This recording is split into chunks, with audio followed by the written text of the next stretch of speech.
Hey, what's up, Nitro nerds, and this is Clutch Tuning 201. I recently received a YouTube message from one of our subscribers. I'm going to go ahead and read it to you. It actually made my day, and it's something that I've noticed quite a bit, in that a lot of people have been putting in concentrated efforts for their clutch setups. This gentleman wrote, "Hey, I want to drop you a note to tell you I'm getting my clutch on. I've been doing RC, Nitro as always, for about 5 years, and I never put a lot of thought into my clutch. I watched one of your videos and was impressed at how wild your engine was." Thank you, sir. "You, sir, have come a long, long way. In the comments section of the video, someone asked you about your setup, and you replied back, 'It's all how you tune your clutch,' or something like that. For the past 8 months, I have tried to study everything I can about how to improve my clutch tuning skills. I'm not ashamed to say I knew very little about what they do. Of course, watching your videos was the ticket. I can read articles all day, but actually seeing your videos where you explain what you are doing, and more importantly, include what it's like when things are bad, that is simply priceless. Right now on my low C, I have a TLR clutch, but I have the full suite of shoes and springs. On my X-Ray Truggy, I have an M2C racing clutch, and I believe I'm finally getting the hang of it, but I'm not certain. I am 100% certain, however, that my engines have really become more powerful since watching your videos, reading your posts, and putting in a concentrated effort toward my clutch. I wanted to thank you personally, and I look forward to more videos on all subjects, especially clutch tuning." Below is a link where you can see him extra. He provided a link for his Truggy, and it's ripping ass.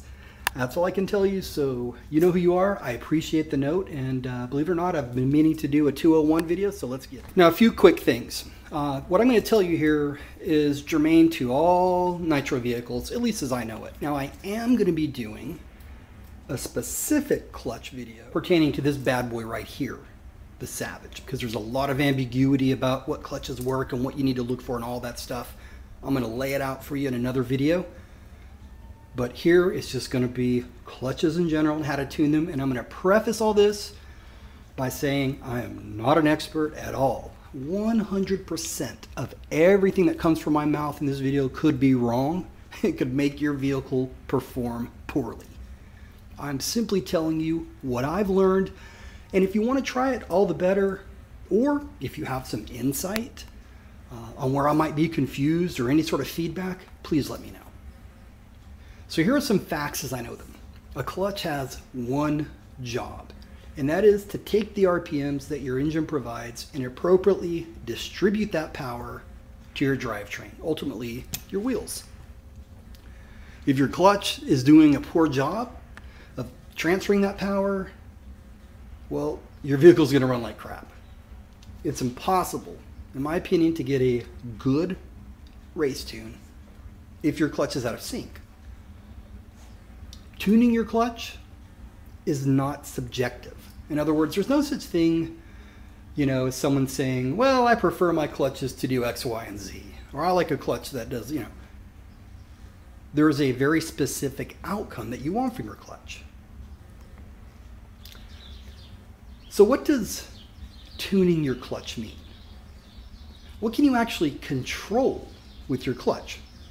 Well, most clutch setups today allow you to define the following: RPM level in which it engages, the type of force it has when it engages, the type of contact, and more importantly, how it disengages. The best way that I can explain it is when all of those bullet points I just noted are properly set up, your clutch will be in sync with your engine's RPM.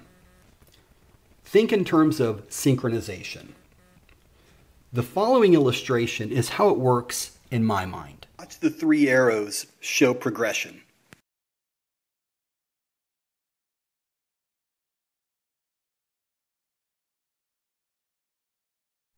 The big thing here is that the distance is progressive, yet it's still in sync.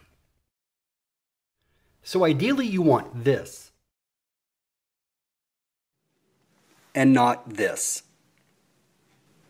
So with those tuning options realized, let's go through each one in detail. The first one, clutch tuning is probably the most misunderstood thing in this hobby. So many guys that I see, unfortunately, they think they got it down, but they just don't. And it's understandable, but here's the problem. I can go and get any mother effing clutch I want off the street and put it in any mother effing vehicle that I want, and it's gonna run. So people think, okay, well, cool, I got that. No, you don't. You see, there's a very specific way that the clutch needs to be set up. I'm gonna ask you a few questions about your clutch.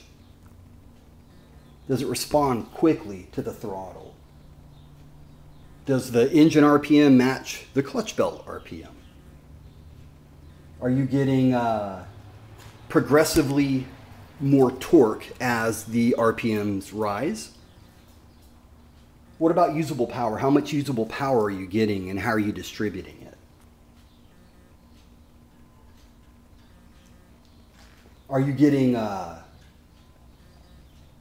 too little torque so where it's disrupting traction, or too much torque to where it's disrupting traction?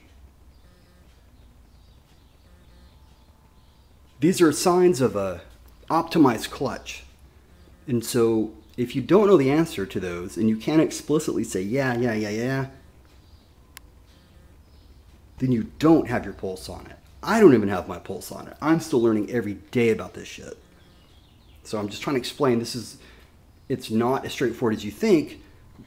I mean, if you think it is, well, then go get it, right? But to me, to get it right, there's a lot that goes into it. And if you're interested in that, this video is for you.